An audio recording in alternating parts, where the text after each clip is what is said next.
sobre vícios aí, mas fala um pouco de você, Sérgio. Quem você é, só para o pessoal estar conhecendo.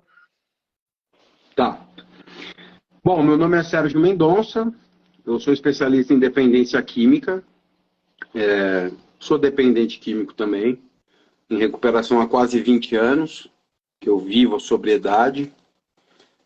Não me contentando com esse título, né, de alguém em recuperação que vai tratar pessoas, né, eu fui estudar e nos últimos 12, 13 anos eu tenho dedicado 80% da minha vida a estudar a dependência química e os transtornos mentais e comorbidades que permeiam a dependência química, né? Então, eu sou uma pessoa que eu estudo muito de pouco, né? Então, existem pessoas que estudam muito, estudam um pouco de muitas coisas, né? Que são, a gente costuma falar, os clínicos gerais, né? Conhece um pouquinho de cada coisa. Eu já não, eu decidi, escolhi estudar muito de poucas coisas. Só que essa pouca coisa é algo extremamente complexo, né? É algo extremamente delicado, porque é algo multifatorial, é algo multifacetado. Então, quando a gente fala em Ah, dependência química, a gente está falando de algo complexo demais. Também fui tabagista, vai fazer 9 anos que eu parei com cigarro, né, também. E decidi me entregar para a área da dependência química e ajudar pessoas. Hoje eu sou coordenador terapêutico de 2 unidades de tratamento localizadas no município de Itu, interior de São Paulo, uma unidade masculina, uma unidade feminina, onde eu sou o coordenador de tratamento, né, onde eu preparo as abordagens, oriento os profissionais, atendo os pacientes, atendo as famílias, né, e faço todo o processo que é necessário, né. Eu sou especializado especificamente, fui redundante, né? Eu trabalho especificamente com o gerenciamento do caso. Então, eu avalio o caso, tá? Então, eu sou uma pessoa que amo o que eu faço, sou teólogo também, eu sou cristão, né? Tenho formação em psicanálise, mas a minha abordagem é a terapia cognitivo-comportamental, né? ah, Estudei algumas coisas de PNL, mas não é a minha área de atuação, né? Por exemplo, eu não conseguiria conversar com o Dr. Thomas sobre PNL, né? Porque ele é especializado, né, no tema, mas ah. é um tema muito legal. E assim, eu tenho muitos cursos, muitas coisas, né? Mas a minha seara são as psicopatologias e a dependência química, as drogas, como elas interagem com o sistema nervoso, com o organismo, né? O que pode acontecer com uma pessoa que usa determinada substância, quais os tipos de dependência que existem. Então, eu espero que eu possa contribuir um pouco aí com o seu público e ajudar aí as pessoas que Lógico. precisam. É, que eu estava pensando aqui da fuga ao vício, às vezes. Às vezes o vício, como a pessoa acaba caindo dentro de um vício, né? Pode ser por diversão, mas pode ser por um vazio, né? Dentro de si mesmo, né? Meio filosófico, vamos dizer assim, né? Sim. Mas, mas eu vejo muito também. Existe vício farmacológico? Existe aquilo que a gente chama de farmacodependência. Aham, A farmacodependência é algo muito sério. Porque a linha é tênue que separa a farmacoterapia, que é importante, né, da farmacodependência.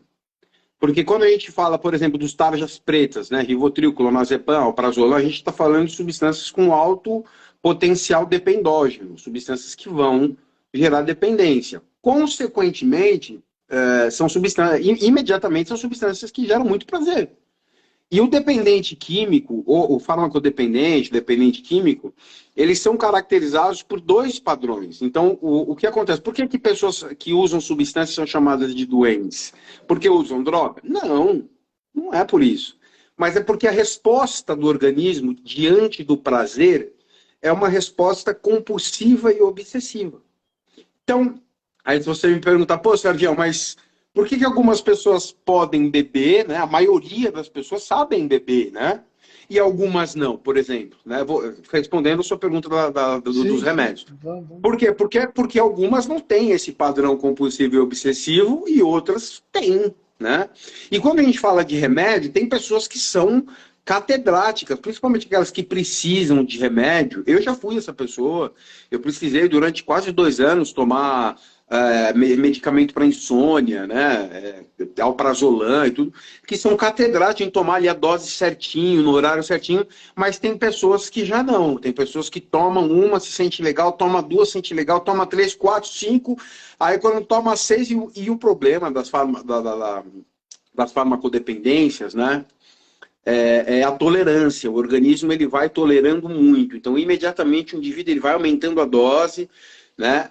O que a gente tem de menos pior na farmacodependência é que, geralmente, a dose letal, ela é muito distante da dose máxima indicada por dia. Então, por exemplo, o que seria uma dose letal? Por exemplo, se eu não me engano, 180 miligramas é a dose letal do clonazepam. Então, para uma pessoa ter uma possibilidade de perder a vida com clonazepam, ela precisaria tomar 180 miligramas. A dose máxima indicada por dia é de 12 miligramas. Né? Então é muito distante. Então acaba sendo segura. Por isso que as pessoas acabam se afundando muito. E o tratamento é muito difícil. Porque como que você trata uma pessoa que é farmacodependente e que vai precisar de fármacos? Então você precisa aí de um setting terapêutico de internação e para que o processo de desmame aconteça. Então as pessoas realmente se tornam dependentes de remédios muito, assim, muita gente mesmo. Pessoal, quem tiver pergunta, manda na interrogaçãozinha aqui embaixo, para a gente manter a ordem, porque senão a gente acaba se perdendo. Porque falaram do Zolpidem. Você tem conhecimento do Zolpidem? Zolpidem, vamos falar. Ele gera dependência química, física? O Zolpidem, ele é um indutor de sono, né? Ele é um indutor de sono. Eu tenho algumas pacientes lá na unidade feminina com problemas sérios com o Zolpidem. O que acontece com o Zolpidem? O Zolpidem ele é uma medicação que ele é eficiente, mas ele ao mesmo tempo ele é um tiro no pé, porque o mecanismo de ação do Zolpidem é 15 minutos. Você toma o Zolpidem, você precisa estar já dentro em cima da cama, cobertinho, no escuro, tomar o Zolpidem para já dormir, porque ele vai te dar um soco no cérebro, né? E você já apagar. Só que se você não tiver no cenário de sono, ele não vai fazer efeito. E o que você vai fazer? Vai tomar mais um. Aí o teu corpo já de 10 miligramas ali que você está tomando, já não é mais 10, é 20. Aí depois já não é mais, você toma 2, já passou os 15 minutos, 30. Então, sim, o Zolpidem tem uma capacidade de causar dependência, sim. Por quê? Porque realmente ele gera aquele soninho maravilhoso, né? Isso aí eu falo porque eu já tomei. Eu, como alguém que trabalha na área, a gente acaba, às vezes, né? Que nem os médicos, né? Eles tomam muitos remédios para saber como que é. Eu tomei Zolpidem, né? Para experimentar. E realmente é um sono maravilhoso. E para quem não consegue dormir, então o cara associa quanto mais, e se esse indivíduo tem o padrão de compulsão e obsessão, ele vai tomar cada vez mais, né? E ele pode sim falecer. Ele pode morrer, né? Dependendo da quantidade que ele ingerir, porque todas essas drogas que deprimem, elas atuam no campo cerebral, que é o tronco encefálico, que é responsável pelo batimento cardíaco, respiração e pressão arterial. Então, se deprimir demais, por isso que geralmente os alcoolistas, né? Quando fazem associação de benzodiazepínicos ou medicações depressoras, geralmente morrem de PCR, né, que é a parada cardiorrespiratória, por causa dessa ação sobre o tronco cerebral. Entendi. Deixa eu ver aqui as perguntinhas. Boa noite. Pode falar sobre a quetiapina? É que a gente estava falando de vícios no momento, mas um dia falaremos sobre a medicação especificamente, que o pessoal vem com dúvidas. Estou tomando alprazolam e o médico passou estalopram. Estou com medo dos efeitos colaterais. Eu tenho medo de viciar no alprazolam. Toma um mês.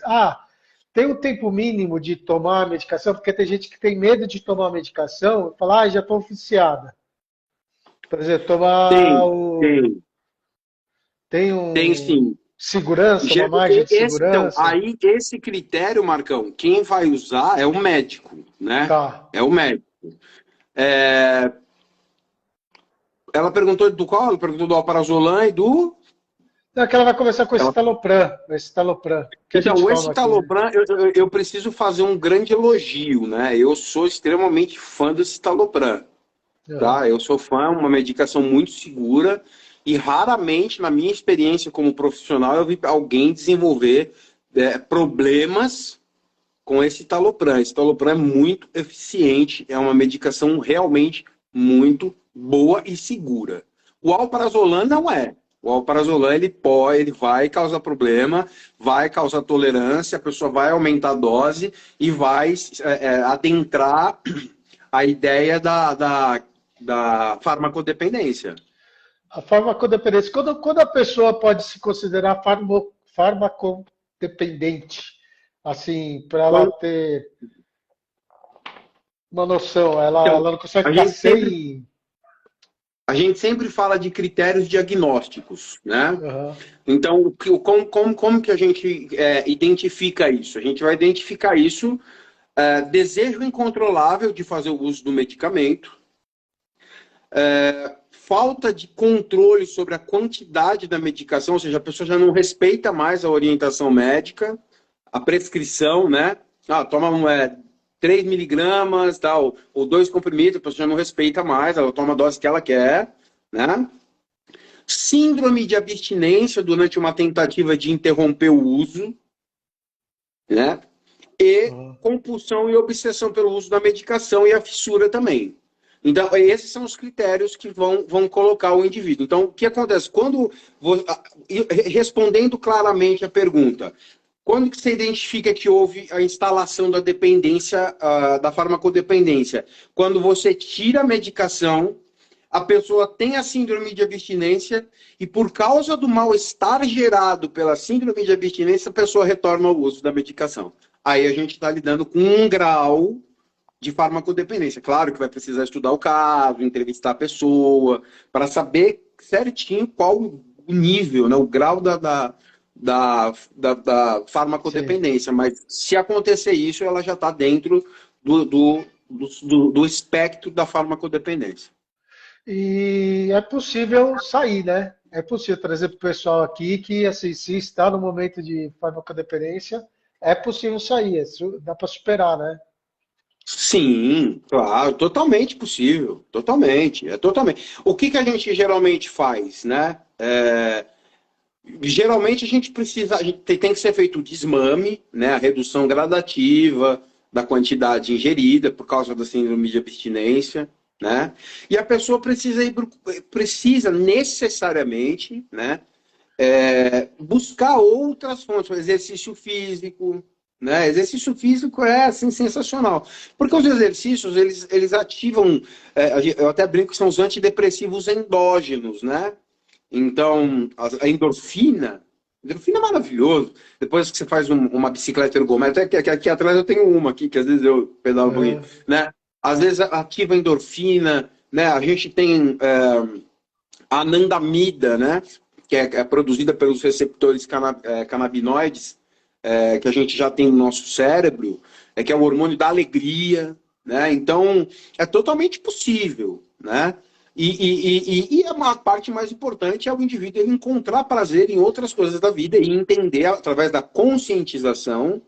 É tipo assim, Marcão, por exemplo, como que eu consigo ser a pessoa que eu quero ser tomando essas medicações, usando algum tipo de substância? Então a pessoa tem que fazer essa autoanálise, sabe? E aí ela consegue, mas é extremamente. Quem se empenha, Marcos, sai de qualquer dependência. Aham. Agora, quem não sai é quem tenta fazer o negócio de modo parcial ou buscar atalho. Porque se bater de frente e fazer o que tem que ser feito, vai vencer. Com Tem que certeza. encarar, né? Tem que encarar. Você tá Tem que vendo, mas encarar. você não tá vendo. Você tá assim, né? Tipo, É. Isso, exatamente. Tem que entendi. ir para cima e sentir a dor. É que nem eu falo, qualquer tipo de dependência, você vai. São duas dores. Ou você sofre a dor de parar e mudar, enfrentar, tudo tem que enfrentar, ou você sofre a dor de continuar sofrendo usando substância. É Me- melhor sofrer essa dor aqui, é que nem um furúnculo, né? Tá lá aquela coisa Sim. nojenta, inflamada, infeccionada. É melhor você passar pela dor uma vez. Vai lá no médico, ele vai passar o bisturi, espremer, tirar lá aquela infecção de dentro, é uma dor só, acabou, aliviou, já era. né? Do É, que você ficar ali só pondo paninho quente, fazendo compressinha. Então já vai, sente a dor de uma vez, muda de vida, a vida se torna significativa, existe uma vida maravilhosa que acontece depois que a pessoa consegue vencer. E quando a pessoa supera, a autoestima dela vai lá na estratosfera, né? Porque ela conseguiu vencer algo que não é fácil de vencer. é vitorioso, né? Superação. Aí eu fiz o link ao álcool agora também, porque o álcool é o paliativo mais próximo da gente, né? E você é Aham. especializado em álcools, né? Assim, de dependência alcoólica, não é isso? Sim. É, por ser mais fácil, eu acho que o pessoal já usa esse como tipo de fuga mais imediata, vamos dizer assim. E quando você vê, você já está dentro. E você falou da compulsão, então está muito ligado à compulsão também. O vício está ligado muito à compulsão. Tipo, eu vou beber uma cervejinha e não consigo parar em uma só. Eu acabo bebendo muito. Isso aí é como se fosse uma regra. Então, é, eu achei legal o seu tema aí da fuga ao vício, né? Então, o que Aham. acontece? O álcool, depois do tabaco, assim, eu não vou falar do tabaco, porque o tabaco é uma coisa mais a longo prazo. Eu vou falar do álcool. O álcool, das drogas todas, o álcool mata 100 vezes mais que todas as outras drogas ilícitas juntas. Se você pegar todas as drogas existentes no mundo e juntar todas, o álcool mata 100 vezes mais que todas elas. O primeiro Caramba, ponto é 100 esse. vezes. 100 100 vezes. vezes. Por quê? Porque o álcool, primeiro, o álcool é o ansiolítico mais eficiente do mundo. Não existe ansiolítico mais eficiente que o álcool. O álcool ele tem um efeito duplo, que a gente chama de efeito duplo. Então, o álcool em baixa quantidade, ele é um estimulante, tanto que a gente está falando, existe o bêbado falante, né? Que fica falando e tal. E em grandes quantidades, ele é um depressor do sistema nervoso central, tá? Então, o que acontece aí? Por que as pessoas bebem, né? Por que as pessoas bebem? Baixa autoestima, complexo de inferioridade, principalmente medo do futuro, para aliviar emoções, né? Às vezes você, por exemplo, você tá ansioso. Vamos usar a ansiedade, que acho que é Vamos mais, lá, né, aqui tem bastantes emergente, né? ansiosos aqui. Aqui tem É, bastante você está ansiosos muito com a gente. ansioso. E esse mecanismo é um mecanismo que é muito interessante, Marcos, porque quando você está ansioso e você usa uma substância, o problema começa aí. Você está ansioso, você bebe. A hora que você bebe, você imediatamente sente o alívio daquele mal-estar. E aí passam uns dias, você fala, pô, eu tô mal, cara. Tô zoado, tô me sentindo ruizão. Poxa, mas aquele dia lá, eu já sei que eu vou... Então, o que o indivíduo faz? Ele passa a associar o alívio da ansiedade com a ingestão da bebida alcoólica. Então, ele se sente ansioso, ele bebe. Se sente ansioso, ele bebe. Se sente ansioso, ele bebe. Então, ele passa a associar o alívio ao uso do álcool. As pessoas também usam, principalmente o álcool, para obtenção de prazer imediato. Quer prazer imediato? É álcool. E aí o álcool ele acaba sendo o grande protagonista porque ele é aceito socialmente. Você pode fazer isso dentro da sua casa. Você vai lá, mãe, eu vou ali tomar uma cerveja, vou comprar uma cervejinha aqui, vou vir assistir um futebol aqui. E tá tudo bem, a família não vai falar nada, geralmente. Cerveja. Aham. Só que esse indivíduo, se ele apresenta compulsão e obsessão, ele não vai tomar uma cerveja. Ele não vai tomar um engradado. Ele vai beber até cair em coma alcoólico, Aham. né? As pessoas bebem para enfrentar realidades dolorosas também. A realidade está muito ruim, a realidade está dolorosa, muita perda, perdi emprego, perdi relacionamento, tô sem grana, tô devendo, tô sem expectativa para o futuro. Quer saber, cara? Tá tudo perdido. O cara bebe ali e aí, o que acontece aqui? Quando o cara bebe, ele sabe que ele não muda a realidade. Mas ele muda a ótica que ele tem da realidade. Ele visualiza a realidade, ele muda a percepção da realidade. Então, isso passa a ser, de certa forma, agradável para ele. Então, ele, toda vez que ele olha para aquela realidade indesejada, ele tenta se esquivar dela através do uso do álcool. E também, Marcos, a gente precisa falar disso, né? Eu não sei até que hora você pretende levar a live. Se eu estiver falando Pode? muito, você pode me cortar, tá? Não, fica à vontade, fica à A vontade. gente não pode ignorar o poder da substância, tá? O poder do álcool. Porque tem pessoas que bebem porque gostam e vão beber e poucas vai beber. Porque o álcool tem um poder gigantesco. O poder farmacológico mesmo, sabe? É o Aham. poder da farmacologia da substância. O cara vai beber. O cara vai fazer a ingestão da bebida alcoólica e ponto final. É prazeroso demais beber. Não adianta a gente falar, eu sempre falo nas minhas palestras, você chegar para uma pessoa que tem um problema com substância, eu vou falar do álcool, né, que é o tema que a gente está abordando aqui. Você chegar Mas para um serve. alcoolista e falar, meu, beber é ruim, o cara não vai nem te ouvir mais, porque ele fala, meu, beber é uma delícia, você é louco. Você Aham. está subestimando a minha inteligência. Então você tem que meio falar a língua dele. Falar, beber é ótimo, gostoso, né? Mas e aí? Como está a vida? Aí você tem que colocar esse indivíduo para refletir. Tem que levar esse indivíduo a um estado reflexivo, né? Então a gente tem essa questão também. O poder da substância. É uma substância muito perigosa e o poder que ela tem, Marcos, olha, é fora do normal. É muito Aham. grande. E tem Sim. pessoa que bebe só porque gosta também. Eu tenho pacientes que não tem problema nenhum na vida. Eu tenho um paciente que está comigo hoje, ele é dono de uma rede. Ele tem duas franquias de uma rede de bolos aí, você já deve saber o nome, né? Aham. Ele tem duas franquias de uma rede de bolos famosíssima. O cara tem problema sério. E o cara, ele fala, meu, eu não tenho problema nenhum, eu uso o que eu gosto. Sim. Seria físico, uma dependência física, sim? Eu tenho uma dependência. Sim, com certeza. É física, psíquica também, né? No caso Aham. do álcool, o álcool ele se torna muito físico. O corpo ele passa a funcionar, o indivíduo ele entra naquilo que nós chamamos de tolerância, né? Posso falar um pouquinho do critério diagnóstico para responder Pode, isso? lógico, lógico. O É pessoal está aqui que se formando, lógico. a vontade incontrolável de beber, a, a tolerância, tá? Então, o que é a tolerância? É quando o organismo se adapta à presença daquela substância. Então, por exemplo, o cara ficava legalzão quando ele tomava um copo de pinga.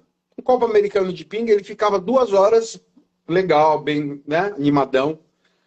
O tempo passou, agora para ele ficar 2 horas legalzão, ele tem que tomar 4 copos de pinga. Então, o que que isso tem? Como é o nome disso? Tolerância.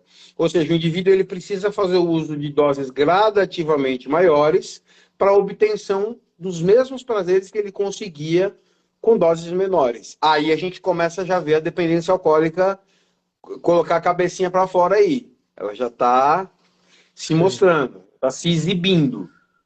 Tá? Já está Aí vai rodando. acontecer, aí vai acontecer a compulsão, né? A perda de controle, é o mesmo critério da farmacodependência. A perda de controle das quantidades.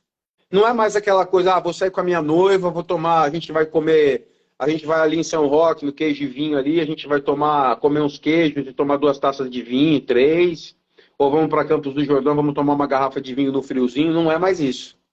Ele já não tem mais controle sobre a quantidade, já não sabe mais a hora de parar.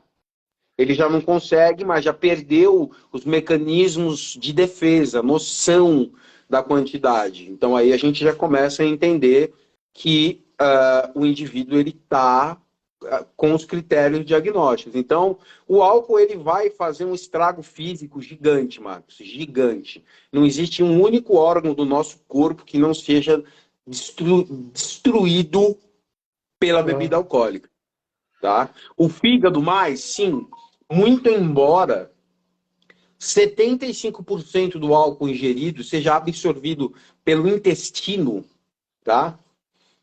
O fígado que faz a metabolização, tá? Então, quando o álcool chega no fígado, ele passa por um processo, né? As enzimas álcool desidrogenase, acetaldeído, acetato e excreta através da urina, através das fezes, do suor. e 10% da substância é excretada sem metabolização. Ela sai do jeito que ela entrou mesmo, né? Então não existe um órgão que, se você falar qual órgão não é afetado pelo álcool, todos são. Todos. Você passa pelo todo o sistema. Todos. Entendi. Não faz, assim, faz escala em todos os órgãos.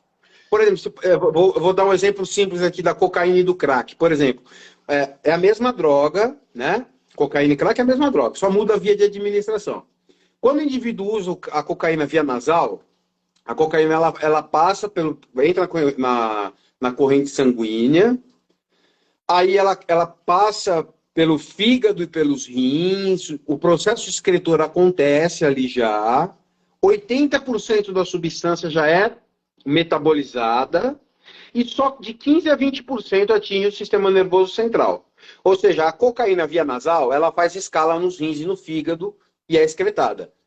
Agora, a cocaína via pulmonar, ela não faz escala. O que ela faz? Pulmão, você fuma, né? Fuma, vai para o pulmão, bombeia, cérebro, instala os efeitos, ela não faz escala em lugar nenhum. Ela instala 80%, 90% do princípio ativo no cérebro, o indivíduo tem aquele efeito pavoroso do crack, e aí a substância volta para a corrente sanguínea e é depois excretada. O álcool, ele já faz escala em tudo. O álcool é uma droga hidrossolúvel. O que significa isso? É uma droga que se deposita nas camadas líquidas do corpo. Por exemplo, a maconha é uma droga lipossolúvel, por isso que a gente tem tanto problema com a maconha. É uma droga que se deposita nas camadas gordurosas, e o cérebro é constituído mais de 70% de gordura, né? Então ela se liga nas camadas de gordura. O álcool é hidrossolúvel. Então, aonde tem líquido é onde o álcool vai se depositar. Por isso que a gente tem, por exemplo, eu até coloquei algumas patologias aqui, esteatose hepática, cirrose hepática, demência alcoólica, gota. Né? A gota. E o alcoolismo é muito perigoso, principalmente porque ele causa uma alteração no sódio, cálcio e potássio. Então, o que é o sódio, cálcio e potássio? O que gera o batimento cardíaco? Eletricidade. Essa eletricidade, ela é gerada pela junção do sódio, cálcio e potássio. O álcool, ele causa uma deficiência nessas substâncias. Então, a partir do momento que ele causa, a pessoa pode apresentar arritmias cardíacas e até morrer. Porque o álcool ele vai devastar. Então, esse acúmulo de líquidos, né, principalmente o sódio, né? Por isso que a gente tem até aquela patologia que eu tive um paciente que faleceu de alcoolismo e quando ele faleceu, foram retirados 13 litros de água do abdômen dele por causa do alcoolismo. 13 litros, Marcos. Assim, e era um alcoolista, eu estou falando de um alcoolismo, né, grau severo, né? Existem graus de alcoolismo e depois, mais para frente, se você quiser, a gente pode falar um pouco sobre eles. Vamos falar sim. Quer já falar? Você que sabe. Quer falar dos graus de... Podemos falar. Sabe por quê? Vamos. Porque tem pessoas que tomam uma latinha de cerveja por dia e fica nisso. Isso aí não é considerado... Ou uma taça de vinho, isso aí... Não, que às vezes a pessoa aqui está se perguntando, mas eu tomo todo dia um copinho, será? Isso não, né? Isso, tranquilo, né? Então vamos falar dos graus, vamos falar dos níveis. A gente tem aqui, deixa eu abrir aqui para ficar mais fácil. A gente tem o alcoolismo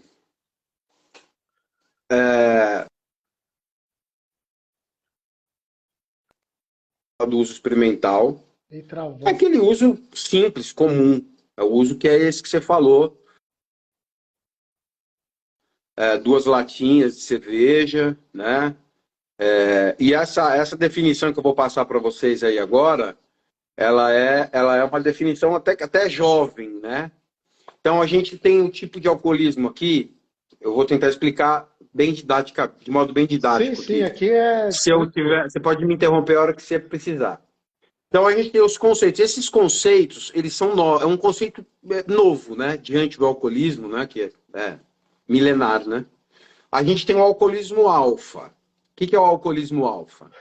É a ingestão excessiva de álcool por razões puramente psicológicas. O indivíduo ele usa porque tá ali um pouco triste, não tem nada para fazer, se sentiu rejeitado, perdeu um emprego, beleza. Ele chama-se alcoolismo alfa.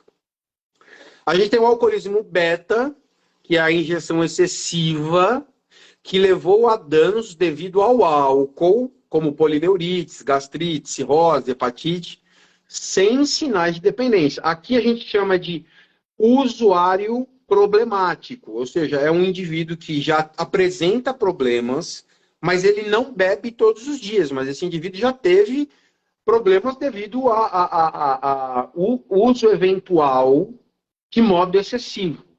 E ele já está apresentando uma gastrite, já está apresentando ali uma esteatose hepática, uma gordura no fígado, né? Mas ele está bebendo, isso é o alcoolismo beta. O alcoolismo gama, agora. Ele é caracterizado pela perda de controle das quantidades de álcool consumidas.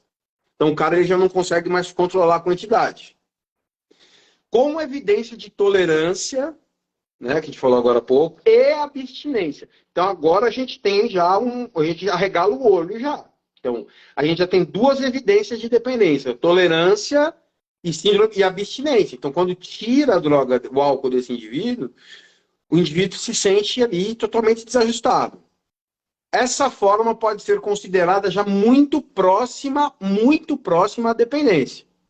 Nós temos o alcoolismo delta, ingestão excessiva, também com evidência de tolerância e abstinência, mas com um nível estável de consumo de álcool, implica a impossibilidade de parar de beber. O que isso significa aqui? O indivíduo ele tem síndrome de abstinência, ele já tem a tolerância, mas o consumo dele é linear. Ele não faz um uso nocivo, ele vai lá e toma 10 garrafas de cerveja, amanhã toma 18, 30 doses de rabo de galo, não. Ele toma ali, por exemplo, uma garrafa de vinho por dia. Ele não bebe mais do que isso, tá? Mas ele já tem problemas, ele já tem a síndrome de abstinência, ele quando tira aquela garrafa de vinho dele, ele já treme pela manhã, então ele já tem uma evidência de que tem um problema maior ali, tá? Então esse consumo de álcool, ele já é pouco provável que esse indivíduo do alcoolismo delta pare de beber sozinho. Tá? E aí a gente tem o último, que é o alcoolismo epsilon. Ingestão alcoólica durante surtos e dificuldades emocionais. Então o indivíduo está com problemas emocionais, o cara não gosta do gosto do álcool, não tem prazer, não é um degustador, ele bebe simplesmente porque ele se sente melhor, ele se acalma, ele está muito nervoso, quando ele bebe ele acalma, ele consegue dormir, as emoções dele parece que se encaixam, né? Que nem as pecinhas daquele brinquedo antigo, do Lego, né? Sim, As emoções se encaixam certinho e o cara fica de boa. Aqui também não. Então, qual desses alcoolismos, desses padrões de bebê, são os mais perigosos aqui? A gente tem o delta e o gama, né? Que é esse que já apresenta a tolerância à síndrome de abstinência. São esses padrões do beber que a gente tem. Então a gente tem o uso esporádico, o uso ocasional, o bebedor problemático e o bebedor nocivo. O que é o bebedor nocivo? O bebedor nocivo é aquele que tem problemas de saúde já ocasionados pelo álcool. Ele sabe que ele não pode beber, ele sabe que beber é colocar a vida dele em risco e ainda assim ele vai e bebe. Isso é um alcoolismo nocivo, tá? Então, poxa, o que tem que fazer? Então, se você perguntar, Sérgio, o que tem que fazer? Primeiro, assim, Marcos, eu sou um profissional que eu não acredito na política de redução de danos. Eu sou um profissional que as minhas abordagens, inclusive essa semana que passou, eu perdi 2 pacientes, né? Que eu atendo, faço atendimento online e tudo, né? Porque elas recaíram e eu falei, olha, se vocês tiverem mais uma recaída, eu não vou continuar atendendo vocês. Porque não vai fazer sentido. Eu vou indicar internação. Eu vou indicar... Deixa eu falar, Osni, você atende e antes da internação tem o atendimento? Não, eu atendo depois da internação. Ou pessoas que já estejam bem, né?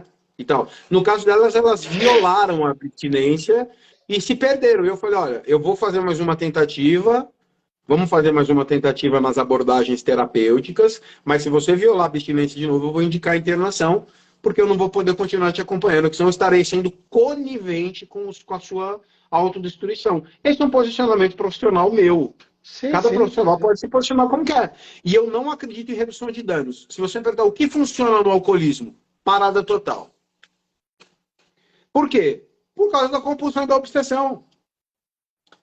E isso que eu estou falando é para quem é compulsivo e obsessivo. Essas pessoas que você falou agora há pouco, que toma sua cerveja numa tarde de churrasco, aquela esposa que bebe 3 latinhas de cerveja fazendo o almoço. Não, isso aí é Ah, tranquilo, né? ah. Não tem problema. Agora, quando é um alcoolismo que já teve recaídas, a pessoa está apresentando problemas na família, na sociedade, no emprego, na escola ou na universidade, aí essa pessoa precisa de uma abordagem, sim, sem sombra de dúvida. Sim, sim. É interessante, né? Como mexe com a gente, como mexe com o nosso organismo, né? Mexe demais, demais. E Então, a vale. gente tem mais uma questão muito importante aqui, Aham. nos pulmões, né? Como o sangue passa pelos pulmões para efetuar as trocas gasosas, nem esse órgão fica livre dos efeitos do álcool. O etanol deixa as trocas gasosas mais lentas, porque os pulmões recebem um sangue muito sujo, porque os rins filtram o sangue. E quando o indivíduo faz a ingestão de álcool, às vezes a função renal fica muito atacada, né? E o pulmão recebe um sangue sujo.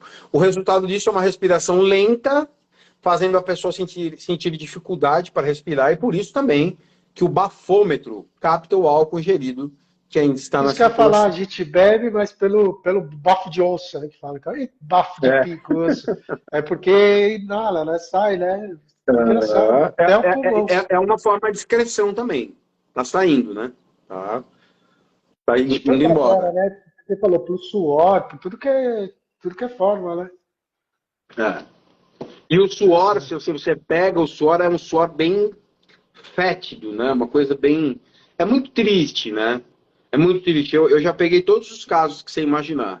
Eu já tive pacientes que chegaram para mim, assim, pode falar, né? Não sei Pode, se tem pode. problema. Vomitando fezes. Caramba, sério? Vomitando Nunca. pedaços do Casos fígado, né? graves. Caramba, Vomitando pedaços do fígado e tudo. caramba, não Casos imaginava. muito, muito feios mesmo. Então, assim, não tem como a gente comparar. E quando a gente fala de síndrome de abstinência alcoólica, a gente está falando até 15, até 20 anos atrás, 37%, olha só esse dado, é alarmante, né? 37% de quem parava de beber morria de síndrome de abstinência. Isso que eu ia falar, morrer Hoje, com a síndrome de abstinência. Morre, o que que acontece? Dá um ataque cardíaco? O corpo sente eu vou, tanta falta?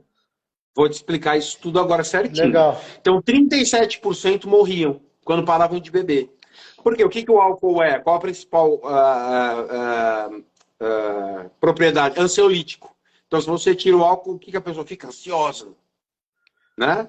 Hoje, com a farmacologia que a gente tem, 5% só de quem para de beber ainda acaba morrendo de síndrome de abstinência. Só que o que acontece? Por que esse 5% não é necessariamente parou de beber só e morreu? Por exemplo, o indivíduo está caminhando, parou de beber, tentou parar sozinho, dá ali uma convulsão, ele cai, bate a cabeça numa quina, tem um traumatismo craniano, né? Acidental, vou dizer assim. Deu. Acidental, né? O cara convulsionou, né? Então, o indivíduo ele apresenta delírios, né? Por exemplo, delírio tremens, aqui que a gente tem, confusão mental, a ansiedade generalizada. Então, o mecanismo da morte na síndrome de abstinência é geralmente parada cardíaca, né? Parada cardíaca, infarto, muitas vezes o indivíduo ele pode ter um estado alucinatório. Por exemplo, ele olha para uma pessoa, ele vê o rosto de um dragão e ele pega uma faca, ele dá uma facada no dragão, mas o dragão é o rosto da mãe dele, ele mata a própria mãe. Então, a gente está Entendi. falando de algo muito grave. É muito Sim, sim. grave. Então, assim, aí a gente tem que entender esse espectro. Então, quando a gente fala de delírio, o que é delírio? Né? Delírio e alucinação são coisas totalmente diferentes. Delírio é uma alteração na sensopercepção. Então, delírio persecutório, delírio erotomaníaco, né? O indivíduo achar que as pessoas famosas são apaixonadas por ele, delírio religioso, delírio da Marvel lá, né? Eu tenho superpoderes e tal, né? Então, sempre vai ser uma alteração da sensopercepção, ou seja, a forma como que o indivíduo enxerga a realidade, ela é alterada. Já as alucinações, elas sempre estarão relacionadas aos nossos sentidos. Alucinação auditiva, visual, olfativa, gustativa e tátil. Por exemplo, um indivíduo num estado alucinatório em abstinência alcoólica mais grave, depois quem quiser pesquisar, se chama delírio tremens, tá? O Tremens. indivíduo ele tem uma alucinação tátil, ele acha que tem uma formiga, um inseto percorrendo por baixo da pele dele, ele pega um bisturi, uma faca, ele abre ali porque ele acha que tem um bicho ali. Nisso ele se corta todo, e se ele não Sim, for socorrido, né, ele vai morrer. Ele vai morrer. Então, a gente está falando de algo extremamente grave, sim. tá? A gente está falando de algo extremamente grave. Então são esses padrões que as pessoas... O álcool... A questão é, uma pessoa que bebe, agora voltando ao seu comentário, que é algo que a gente precisa também tomar cuidado. Uma pessoa que toma 2 taças de vinho, ou toma 2 garrafas de cerveja por dia, ou bebe só aos finais de semana, ela pode progredir? Esse alcoolismo pode progredir? Pode. Só que para gente realmente saber disso, então o alcoolismo ele é diferente da dependência química. O alcoolismo ele tem uma questão hereditária já, a comunidade científica já está de acordo total de que existe a questão, o peso, a carga genética, a hereditariedade.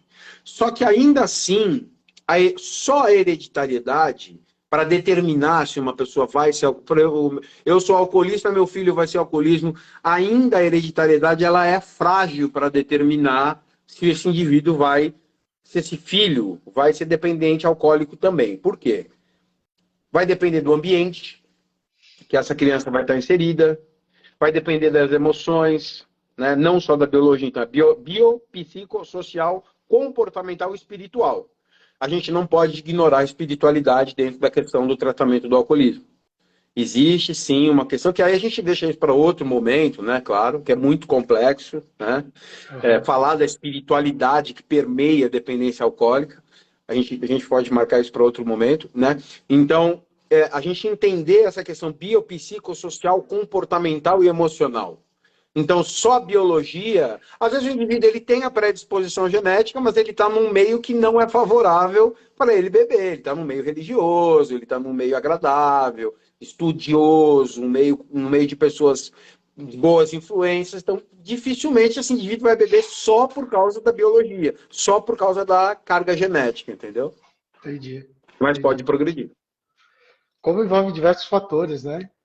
É engraçado. Quando você... É um conjunto, né? E para Multifatorial. multifatorial. Interessante.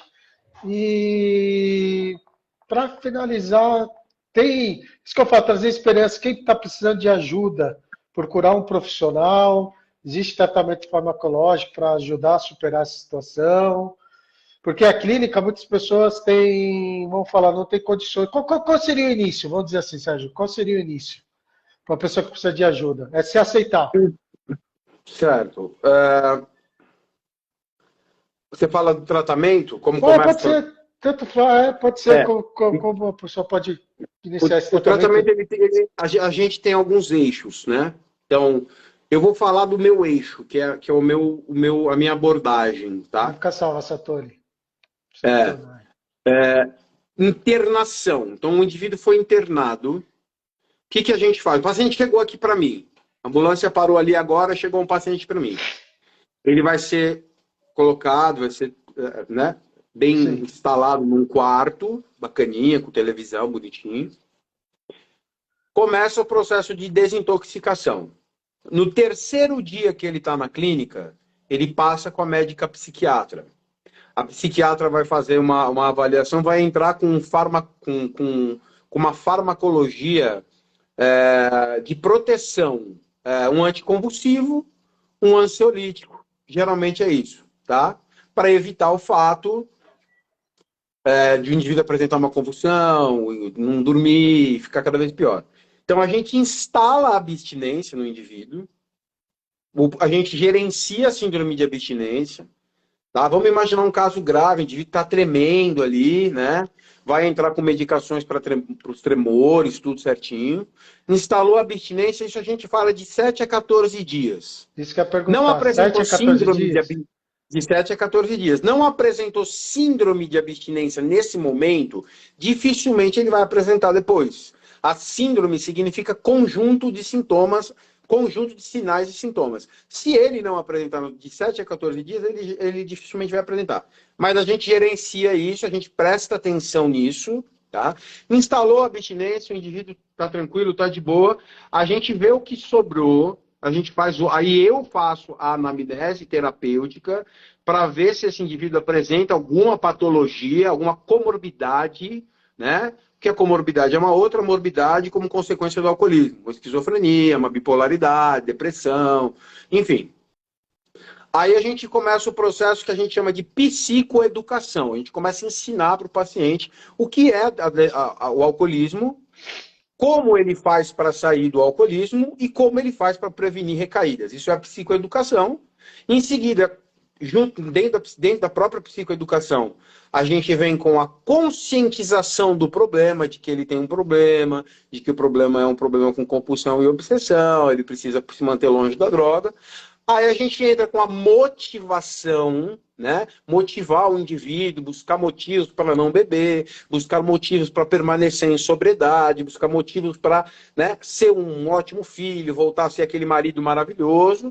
E o último estágio é a reinserção social, onde o indivíduo, depois de 3 a 4 meses, ele vai para a casa dele, permanece de 4 a 7 dias com a família faz uma análise, ele volta, fica mais 21 dias comigo, eu faço uma avaliação final, então ele volta para a casa dele e segue um tratamento ambulatorial lá fora, com psiquiatra, com psicólogo, muitas vezes comigo mesmo, né? No meu caso, continua comigo online, né? Fazendo sessões semanais, e a gente mantém assim o tratamento, é assim que vai. E sempre dentro do critério que eu imponho para os meus pacientes. Abstinência total. É redundante, Total. né?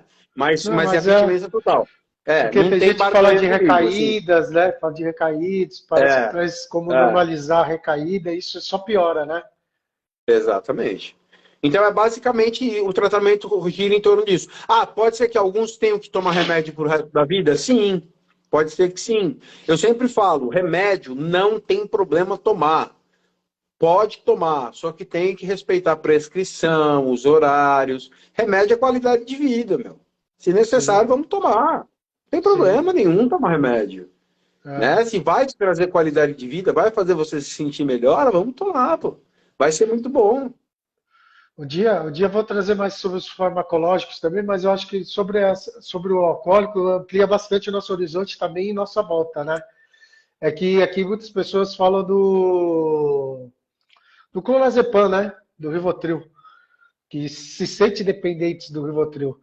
E como sair dessa, né? Um dia vamos trazer esse tema aqui só de Rivotril, porque eu acho que merece um tema só Vamos sim. sobre isso. Como o Vamos nosso falar sim. organismo acostuma. É isso, dando uma horinha voando, voou, Sérgio. Nem parece que está dando uma hora já Nossa, de nem live. senti, nem senti, nem senti. É. Vamos marcar mais vezes, vamos trazer mais vezes aí esse assunto. Acho que é muito importante. Sem dúvida. Quer deixar uma consideração final? Quer falar alguma coisinha? Quero, assim, bom, fiquem sempre sóbrios, né? As pessoas que... A sua vida nunca vai ser 100%. A vida nunca vai ser como você quer enquanto você beber, fizer uso de álcool. Isso eu estou falando para os doentes, não estou falando para aqueles que têm algum relacionamento com álcool. Não é para isso que eu estou falando para os doentes, aqueles que sofrem com o alcoolismo. Parem de beber, é parada total. Parem de beber. A vida não se torna mais fácil. O tema da live é muito interessante, da fuga ao vício. Você não foge, muitas vezes, se você pensa que está fugindo, mas o alcoolista ele não bebe para fugir, ele bebe para enfrentar uma realidade que ele não consegue enfrentar de cara limpa. Então não beba, fique sóbrio, busque os teus sonhos. E um dos mecanismos que eu mais falo, isso é meu, né? Eu que prego isso. Mesmo sendo cristão, eu sempre falo isso. Tenha ambição. Porque se você não tiver ambição, você vai continuar sofrendo. Tenha ambição, tenha sonhos, objetivos, né? E não, nunca busque atalhos dentro da vida. Enfrente a vida do jeito que ela se apresenta. Nunca deixe um problema de hoje para amanhã, porque senão vai te sobrecarregar. E os alcoolistas em recuperação não sabem, não conseguem funcionar sob pressão. Então, é um dia de cada vez, vai com calma, tá mal, pede ajuda, não tenha vergonha, busca um profissional, busca fazer terapia. Terapia não é só para gente louca, terapia é para pessoas que têm problemas emocionais e para pessoas que estão bem emocionalmente permanecerem bem. Então, busque ajuda para que você realmente consiga percorrer essa jornada chamada vida da melhor forma possível e que você consiga ser o melhor filho para sua mãe, o melhor marido para sua esposa, o melhor pai para os seus filhos, e sempre pondo na mente, enquanto você beber, você não vai conseguir oferecer o seu melhor para as pessoas que você ama. É, isso aí. Gratidão, Sérgio. E a live vai ficar Tamo junto. gravada na plataforma, que merece, Legal. né? É importante. Se precisar de alguma coisa, é só mandar mensagem aqui pra gente, que dá pra gente estar fazendo, Tamo auxiliando. junto, meu irmão. Sérgio, gratidão, viu? Valeu. Vamos falar mais vezes e de mais assuntos, Vamos sim, viu? estou à sua disposição. Sempre que quiser, só me avisa uns dias antes e bora lá. Tá joia. É isso aí, Tá Sérgio. bom? Isso aí, pessoal. Gratidão. Obrigado por mais um Um programa abraço, aqui. Deus Hoje da abençoe, meu Fuga ao irmão. Vício. Tamo juntos. E finalizando agora, espero que tenham gostado. Um abraço a todos.